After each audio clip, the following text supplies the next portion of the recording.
Colonel Vasco? Yeah, what do you want? It's an emergency condition. Security check. Your identification, Comrade Colonel. I'm taking a shower now. I don't want to be disturbed. The movie begins as a massive Sikorsky helicopter traverses the vast Alaskan wilderness, its crew scanning the ground below for signs of life. Below, Major Mitchell Gant, retired from the USAF, hears the approaching chopper and immediately dashes towards his cabin. Inside, he grabs a shotgun from its rack and readies it. As the helicopter touches down, Gant is consumed by a haunting memory from his time in Vietnam. In a harrowing flashback, Gant relives the nightmare of being shot down over North Vietnam, captured, and subsequently rescued amidst a deadly firefight. The traumatic memory deepens as Gant recalls the tragic aftermath when a Skyraider planes dropped incendiary bombs. The memory of a young girl perishing in the crossfire haunts him still. Returning to the present, a captain helps Gant snap out of his memory and offers apologies for the unexpected visit. The subsequent scenes take turns between Gant and a briefing conducted by the British SAS, addressing the Soviet Union's latest fighter interceptor, the Mikoyan-Gurevich MiG Model 31, codenamed Firefox by NATO. Its capabilities are nothing short of extraordinary. Complete stealth, twin engines with 50,000 pounds of thrust each, a combat ceiling exceeding 100,000 feet, speed surpassing Mach 5 or even Mach 6, maintainable, a remarkable feat in itself, and a weaponry and defense system capable of interpreting the pilot's thoughts, enabling aiming and firing without pressing any buttons, thus granting a 3 to 5 second reaction time advantage over adversaries. The Firefox is, to all intents and purposes, invisible. NATO's strategy is to dispatch Major Gant to covertly procure a Firefox prototype directly from the Soviet development base at Bilyarsk, situated hundreds of miles east of Moscow, near the Ural Mountains. NATO resolves to send Gant on a daring mission to steal a Firefox prototype from the Soviet base at Bilyarsk, deep within Soviet territory. Reluctant and resentful, Gant finds himself coerced into the operation under the threat of losing his home on government land. This is suicide, Buckles. And that's exactly why it'll work. They'll never expect it. It's too unthinkable for them to ever defend. Despite his lack of espionage experience and struggles with PTSD, he may crack at any time. They use him for two reasons: Gant's linguistic skills and physical suitability for the MiG-31's pressure suit make him the prime candidate for the job. You mean the operation is reduced to the decision that he fits the pressure suit? Gant undergoes extensive retraining over the course of several weeks, focusing on both flying skills and aerial combat techniques. He also receives briefings on his upcoming mission: to impersonate a corrupt businessman named Leon Sprague, notorious for smuggling heroin into the Soviet Union. Once his training is complete, he is dispatched to London, where he is provided with final instructions. Gant receives a new haircut and a false mustache as part of his disguise. Additionally, they discreetly pass him a one-way homing device disguised as a cheap transistor radio.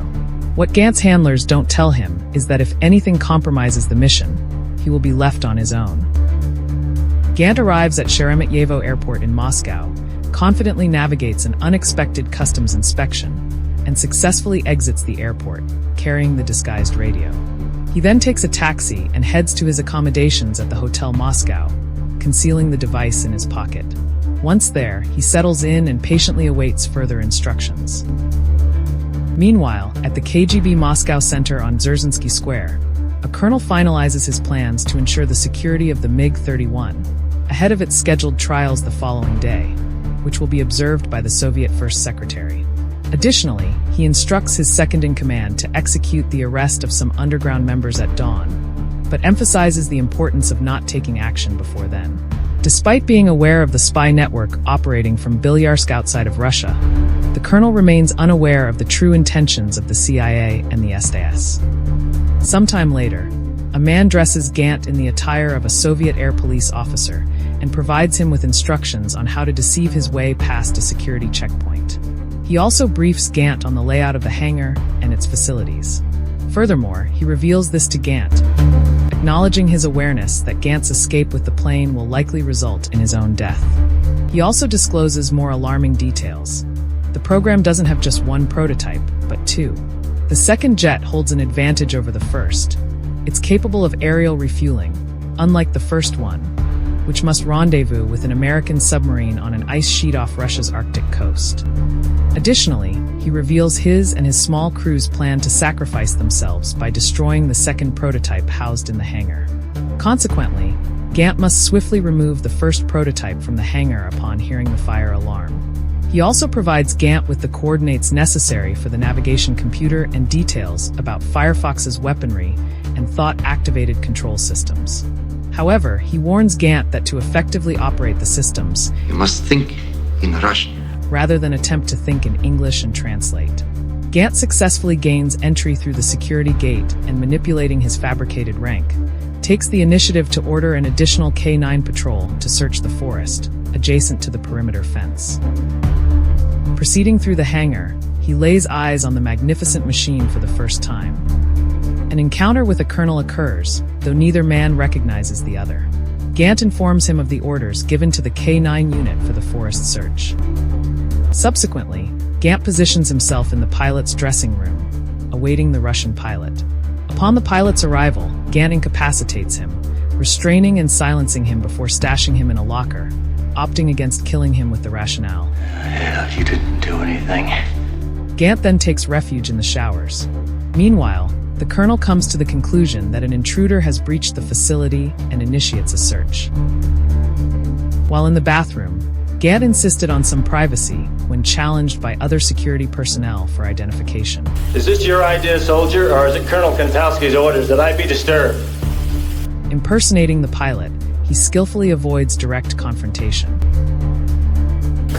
During this period of waiting, Gant grapples with another round of PTSD, rendering him vulnerable as he sits on the shower floor, helpless. Back at Moscow Center, Gant has been successfully identified from the pilot archive. They think about Gant's true intentions. Their speculation takes a chilling turn when they realize that Gant intends to steal the aircraft. But their plans are interrupted by the sudden activation of the fire alarm. Some of Gant's supporters have ignited a fire in an attempt to destroy the second prototype, but the fire was extinguished before causing significant damage. The sound of alarms in the hangar jolts Gant out of his shock. All perpetrators are shot down immediately, as a figure dressed in a black pressure suit advances towards the first prototype. With the confidence of someone who knows exactly what he's doing, Gant walks towards the awaiting plane, effortlessly climbs aboard, and swiftly begins a pre-flight checklist. An officer questions him for identification, but Gant initially dismisses him. However, when the officer persists and approaches the cockpit, Gant forcefully removes him from the ladder. Rushing through the checklist, Gant raises his visor only to be instantly recognized by the colonel, who orders the hangar doors closed. Despite their efforts, Gant ignites the engines and races out of the hangar at high speed, and maneuvers the aircraft to the end of the runway, and takes off just as the first secretary arrives. In the air, Gant initiates a deliberate close pass near an airliner, a calculated move to confirm his southbound trajectory, potentially towards Turkey. Engaging in a cockpit monologue, Gant's thoughts evolve into a dialogue with the first secretary. Are you enjoying your ride, Mr. Gant? You like our new toy? Who endeavors to persuade him to reconsider and surrender, an option Gant decisively rejects. Gant then alters his course eastward, directing towards the Ural chain. Simultaneously, Soviet military leaders mobilize all air assets along the northern and southern borders while alerting the Red Banner fleets, both northern and southern. We'll need to know only one thing from you. What do you wish done when the plane is sighted? Obliterate it. Completely. In a NATO war room, Gant's comrades celebrate with immense joy upon realizing his successful mission. Gant reaches the Urals, where he makes his initial error. Driven by overwhelming curiosity, he test flies the Firefox at supersonic speeds, eager to assess the capabilities of the aircraft and its terrain-following radar system. The Soviets quickly realize they've been deceived, a realization already reached by the Air Force Chief of Staff, who concludes that Gant's skill level makes it impossible for such a mistake to be accidental. The general then initiates an elaborate plan to trap Gant at the northern end of the Urals, above the Gulf of Kara, suspecting Gant may have a fueling rendezvous awaiting him on an ice sheet. The Soviets believe they've succeeded in detecting explosions over the Gulf. However, Gant has devised a new strategy to outmaneuver them, using the thought-controlled arsenal for the first time to shoot down another of their planes, a Badger reconnaissance aircraft, effectively diverting heat-seeking missiles away from the Firefox. Realizing that defeating Gant wouldn't be as straightforward as they thought, they set up an ambush involving a Soviet-guided missile cruiser. However, Gant outmaneuvers this ambush as well. Initially, he flies directly towards the cruiser at low altitude and supersonic speed. He eliminates one Hind helicopter gunship and passes directly over the ship, creating a sonic boom that damages a second Hind, causing it to crash onto the flight deck. Subsequently, the missiles are launched in pursuit. Gant disables two of them using one of his rear defense flak layers and outruns the remaining two, maintaining supersonic speed until they run out of fuel and fall into the sea. Back in Bilyarsk, the Russian pilot has been located and has recovered. He receives a final briefing from the first secretary before departing in pursuit of Gant. News arrives that Gant has once again outwitted the Russians, prompting them to devise a plan to intercept Gant just before he reaches the polar ice pack. Gant faces another challenge. His fuel supply is dwindling. Looks like I'm going swimming. Fortunately, the activated homing device guides him to his refueling point. Gant ascends to a higher altitude and begins gliding towards the designated location.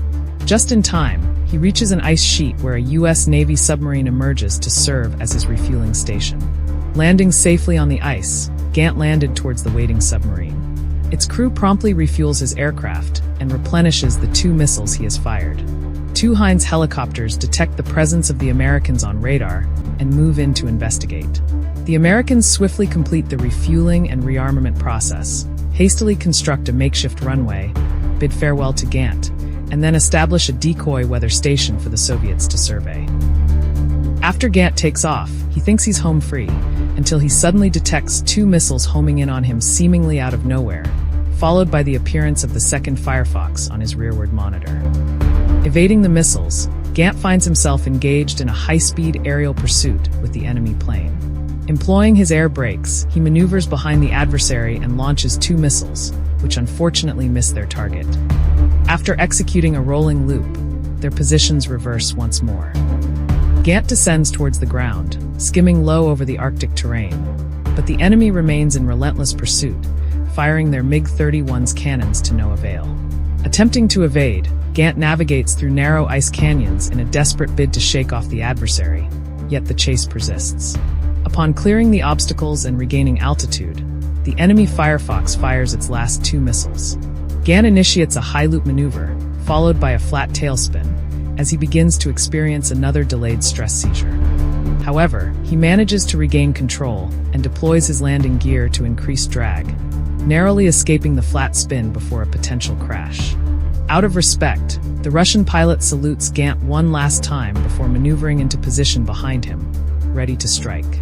Just in time, Gant regains control and accelerates to full speed, dodging the enemy plane cannon fire. Attempting to activate the rear defense pod, Gant momentarily forgets to switch to Russian mode. Once he remembers, he issues the command in Russian, and the enemy aircraft is struck by the missile, exploding in flame. With the threat eliminated, Gant sets a course for the nearest NATO base in Western Europe, along with the Soviet Union's latest fighter interceptor, codenamed Firefox.